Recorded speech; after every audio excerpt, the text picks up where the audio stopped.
ನೀ ಹುಟ್ಟಿ ಬಂದ ಶುಭ ದಿನವೇ ಈ ರಾಖಿ ಹಬ್ಬ ಬಂದಿತ್ತು. ಸೋದರಿಕೆಯೊಂದು ವರವೆಂದು ಈ ರಾಖಿ ಸಾಕ್ಷಿ ಹೇಳಿತ್ತು. ತಂಗಿಯು ಹುಟ್ಟಿದ ಕ್ಷಣ ಅಣ್ಣನ ಪದವಿ ಹುಟ್ಟಿತು.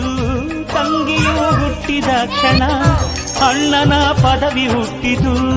ಗಂಡಿಗೆ ಗೌರವದ ಗರಿ.